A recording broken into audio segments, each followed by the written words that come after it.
সকলকে জানাই শুভ দীপাবলি। কালী পুজোর দিন সকাল সকাল রান্নাবান্না কমপ্লিট করে স্নান সেরে বাড়ির পুজোটা আমিই দিয়ে দিয়েছিলাম। প্রতিদিন তো বাড়ির পুজোটা ওই দেয়, মানে আমার বর। আজ আমি পুজো করেছিলাম।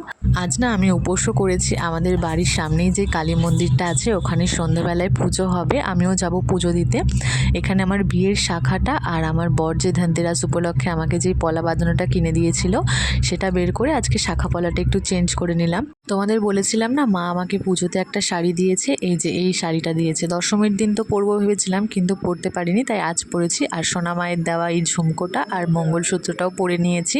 তারপর চলে গেছিলাম ছাদে মোমবাতি জ্বালাতে। বিকেলবেলায় ও গিয়ে মোমবাতিগুলো লাগিয়ে দিয়ে এসছে, আর এখন আমরা দুজন মিলে মোমবাতি জ্বালিয়ে নিচ্ছি। দাঁড়াও পুরো ছাদটায় মোমবাতি লাগানো হয়ে যাক, তারপর তোমাদের দেখাচ্ছি। আর হ্যাঁ, কমেন্ট করে জানিও কিন্তু কেমন লাগছে। সোনা মায়েদের ওদিকে এখনো মোমবাতি জ্বালানো হয়নি, জ্বললে আরো বেশি ভালো লাগতো দেখতে। আর আমাদের দিকে কয়েকটা জ্বালাতে বাকি ছিল, আমি ওকে বললাম তুমি এ কটা জ্বালিয়ে দাও। তারপর ডালা সাজিয়ে আমি আর সোনামা চলে এসেছিলাম মন্দিরে। আমার হাতে দুটো ডালা রয়েছে, একটা বোনের আর একটা আমার। এখানে যে গিফটগুলো দেখছো আজ লটারি খেলা হবে তারই গিফট এখানে এনে রাখা হয়েছে।